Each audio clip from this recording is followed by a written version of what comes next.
Hello welcome back. പുതിയൊരു വീഡിയോയിലേക്ക് എല്ലാവർക്കും സ്വാഗതം. ഇന്ന് പ്ലാന്റിൻ്റെ വീഡിയോ ആണ് നമുക്കുള്ളത്. മാമ്പൂവിൻ്റെയൊക്കെ സീസൺ കഴിഞ്ഞ് പിന്നെ അടുത്തൊരു ട്രെൻഡിങ് ഐറ്റം എന്ന് പറഞ്ഞത് ക്യാറ്റ്സ് ക്ലൂ ആയിരുന്നു. ഏതാണ്ട് തീരാറായിട്ടുണ്ട്. ഇത് ഒരു വള്ളിച്ചെടിയാണ്. അതുപോലെ തന്നെ ക്രീപ്പിംഗ് ആയിട്ട് അതിനൊരു കയറിപ്പോകാനായിട്ടൊരു എന്തെങ്കിലും ഒരു സ്ഥലം കൊടുത്താൽ കയറ് കെട്ടി നമുക്ക് ഇടാം. അതുപോലെ ഈ മതിലയിലൊക്കെ ചുറ്റിയിടാം. ഞാനിത് ആക്ച്വലി കയറ് കെട്ടി ഇങ്ങനെ ഇട്ടിരുന്നതാണ്, അങ്ങനെ വയ്ക്കൊണ്ടിരുന്നതാണത്. പിന്നെ അതിന് തന്നെ തോന്നിക്കാണത് അങ്ങനെ പോകണത് ശരിയല്ലെന്ന്. കുറച്ച് പൂക്കളൊക്കെ കുറവായിരുന്നു അന്നേരം. അത് തന്നെ ഇങ്ങനെ റിട്ടേൺ ആയിട്ട് വന്നിട്ട് ഇതിലെ ഇങ്ങനെ മതിലിൻ്റെ മേലോട്ട് വന്നിട്ട് വള്ളി പോലെ താഴേക്ക് ഇങ്ങനെ താന്ന് വീണ് കുറേ എന്താ പറയുക വള്ളികൾ ബ്രാഞ്ചസ് എല്ലാം പോലെ ഇങ്ങനെ വന്നിട്ട് ഇപ്രാവശ്യം വന്നപ്പോഴത്തേന് നിറച്ചും ഇപ്പം കുറേ ഈ ഒരു ഏരിയയിൽ നിറച്ചും വെയിൽ സ്ഥലമാണ്. കുറേ സമയം, അതായത് ഒരു ഉച്ച വരെയുള്ള സമയത്തോളം നല്ല പോലെ വെയിൽ കിട്ടുന്നതാണ്. അപ്പോൾ അത് തന്നെ ഞാൻ നോക്കിയപ്പോഴത്തേന് കണ്ട മനക്ക് ഒരു മുട്ടുകൾ വന്നിരിക്കുന്നത്. അപ്പോൾ എനിക്ക് തോന്നി ഇപ്രാവശ്യം ഏതായാലും നല്ല പോലെ പൂവിടുമെന്ന്. അതുപോലെ തന്നെ സംഭവിച്ചു. ഏതാണ്ട് ഒരാഴ്ച, അതായത് മൊട്ടിടുമ്പം തൊട്ട് ഇത് പൊഴിഞ്ഞു പോകുന്നവരെ ഏതാണ്ട് ഒരാഴ്ചത്തോളം നല്ല ഭംഗിയായിട്ട് ഇത് വിരിഞ്ഞ് തന്നെ നിൽക്കും.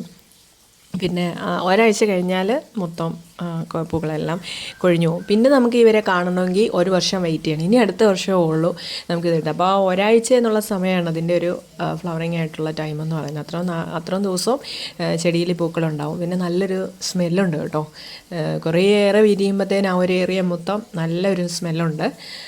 അങ്ങനെ നമുക്ക് ഈസി ആയിട്ട് വളർത്താൻ പറ്റുന്ന, അതായത് വെള്ളം കൊടുക്കണം. ഇപ്പോൾ മണ്ണിലാണ് നടുന്നതെങ്കിൽ എല്ലാ ദിവസവും വെള്ളം ഒഴിക്കേണ്ട. ചട്ടിയിലാണ് ഞാൻ വെച്ചേക്കുന്നത്. ചട്ടിയിൽ വെക്കാനായിട്ടുള്ളൊരു കാരണം എന്ന് പറഞ്ഞാൽ ഇതിങ്ങനെ പടർന്നൊരു വിദേശി ചെടിയാണിത്. അപ്പോൾ തന്നെ ഇതിങ്ങനെ പടർന്നു കയറി ഇതിൻ്റെ വേരുകൾ ഇങ്ങനെ കണ്ടമാനം ഓടി മറ്റ് ചെടികളുടെ വേരുകളായിട്ട് കൂട്ടിക്കൊഴിയാനായിട്ടുള്ള സാധ്യതകളൊക്കെ ഉണ്ട്. അപ്പോൾ അതുകൊണ്ട് ഇത് ചട്ടിയിൽ വെക്കുന്നതായിരിക്കും. ചട്ടിയിലാകുമ്പോൾ നമുക്ക് മറ്റ് ചെടികളെ ശല്യം ചെയ്യുന്നുള്ള പേടിയൊന്നും വേണ്ട. അതുപോലെ നമുക്കൊന്ന് വെട്ടി കറക്റ്റാക്കിയൊക്കെ വിടാനായിട്ടൊക്കെ പറ്റും.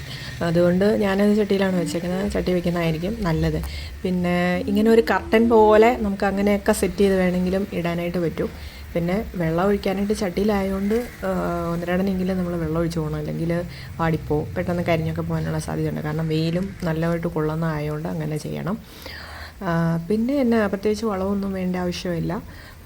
പിന്നെ വെള്ളവും വെയിലും മാത്രം നോക്കിയാൽ മതി. അവർക്ക് കയറിപ്പോകാനായിട്ടുള്ള ഒരു നല്ലൊരു സ്പേസും അത്ര ഉണ്ടെങ്കിൽ നമുക്ക് ഈസിയായിട്ട് വളർത്താൻ പറ്റുന്ന ഒരു അടിപൊളി ക്രീപ്പിംഗ് പ്ലാന്റാണ് ഈ ക്യാറ്റ്സ് ക്ലൂ. അപ്പോൾ എന്നുമല്ല, കുറേയൊക്കെ പരിചരണം കുറവുള്ള ചെടികൾ നോക്കുന്നവർക്ക് നല്ലൊരു ഓപ്ഷനാണ് ഈ ക്യാറ്റ്സ് ക്ലൂ.